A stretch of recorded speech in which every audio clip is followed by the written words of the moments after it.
Welcome to Robbers Pass and part 2 of our hot hatch shootout. Having tested the acceleration and braking of all our contenders in 3 categories, we selected 4 finalists and added the Peugeot RCZR to the mix. We then headed for the challenging curves and corners of Robbers Pass near Pilgrim's Rest to choose the eventual winner. So, how did the Ford Fiesta ST end up as part of our final 5?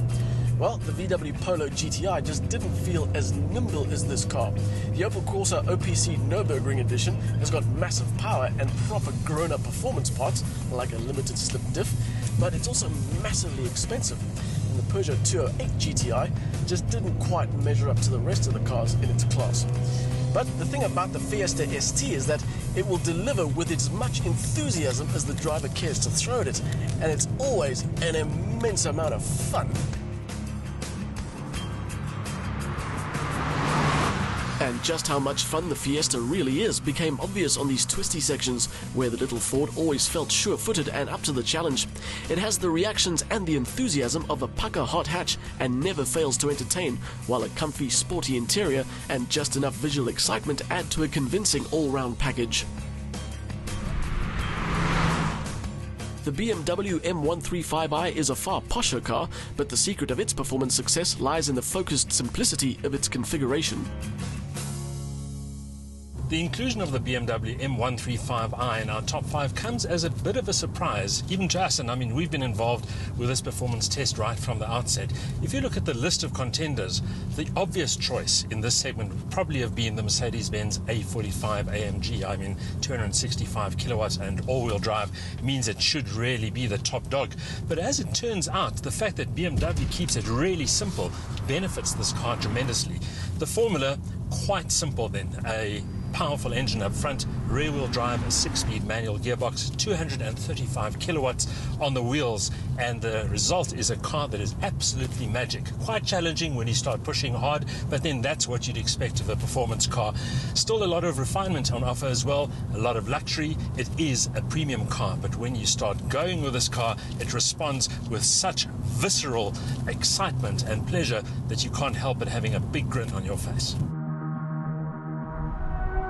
The M135i was beaten by both the Audi S3 and the A45 AMG in straight-line testing, but on the pass, it's every inch a performance thoroughbred. The Golf GTI saw off its more fancied rivals at Tarleton and was impressive on the road too. The Golf GTI has been under attack from a lot of corners over the last few years. The Golf GTI 7 is a spectacular return to form, and the most obvious evidence of that is that neither of its closest rivals, namely the Focus ST and the Renault Megane RS, are part of our final 5 cars on our road trip. This car isn't here because we feel nostalgic or we feel sorry for it. It's here because it absolutely deserves to be here.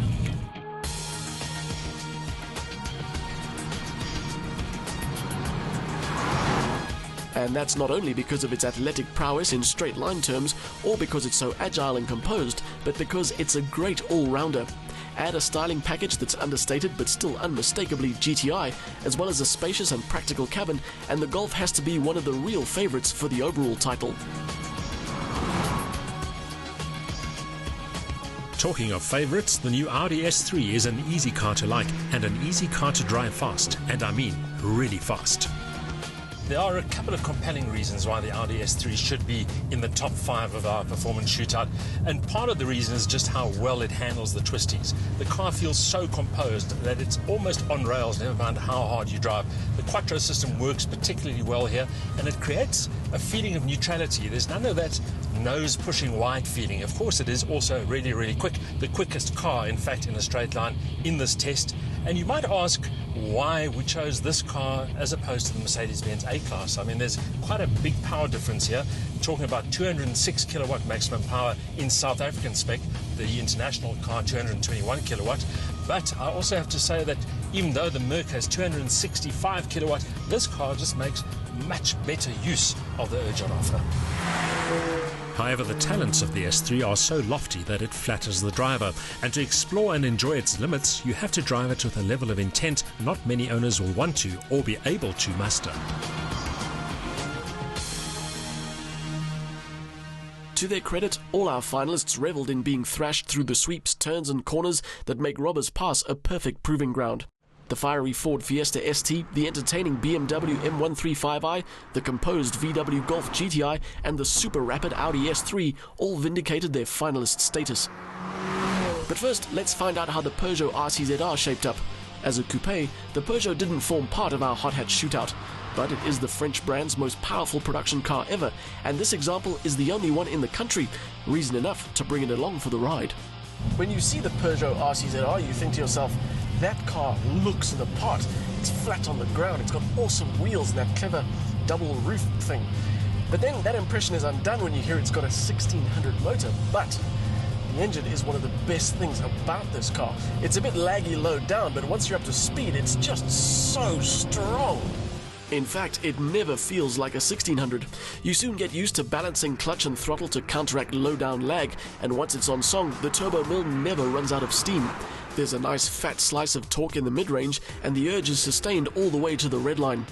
The more muscular exterior adds zest to the car's looks without losing the streamlined elegance of its styling, while the interior is much sportier and more focused, with the form-fitting high-back bucket seats a particular highlight. The handling is streets ahead of the normal RCZ, thanks to a limited slip diff that really pulls the coupe into the apex and allows much higher entry and exit speeds. The traction is fantastic, and the stiffer lower suspension adds welcome character and confidence. It's due on showroom floors before mid-year, but supply will be limited. Back to our hot hatch shootout, and it's a tough call to bid the Audi S3 a sad farewell. It's been the quickest car on road and on track, but ultimately requires too much of the driver to be fully appreciated. That leaves 3 cars in the final straight. We started out with 11 cars, we whittled it down to 5, and now we have the final 3. Yes, and of course we had 3 categories. Just to remind you, of course, the Pocket Rocket, the mainstream performance hatchback, and the premium performance hatchback, which you happen to be sitting on. Yeah, because after blasting through the mountain passes, it's nice and warm on here. It's now down to a very tough decision. Which of these 3 do we think is the best performance hatch? Well, maybe we should start off with the Golf, because it's been one of our favorites all along. It's a great all-rounder. It's quick, it's comfortable, it's spacious. It is a great car. But of course the question is it the best performance car here? The BMW M135i is a phenomenal package, and it becomes even more obvious out here in the mountains, where you get a good interaction between car and driver with an old-school rear-wheel drive manual gearbox.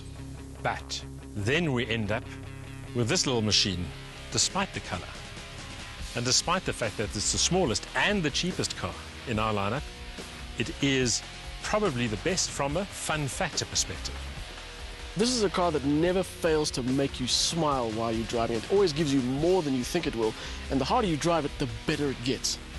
And it's like that right from the start. The moment you get behind the wheel, you have the sense that you are in a performance car. Price actually doesn't matter. And as soon as you turn the wheel, whether it's in a shopping center parking lot or out here in a really challenging and twisty mountain pass, it is the car that entertains. It was a really tough decision getting it down to those 3, but as they say in the classics, there can be only one. And that one this year is the Ford Fiesta ST. You know what makes me really glad about that decision? What? I've got the key. I'll see you in Joburg. And so, after 4 days and some 6,000 cumulative kilometers of testing on Tarleton Raceway and Robbers Pass, the Ford Fiesta ST pulls off a giant-killing feat by combining real performance and real value with an ability to always entertain regardless of the driving situation. That's why the Ford Fiesta ST is RPM TV's Performance Hatch of the Year.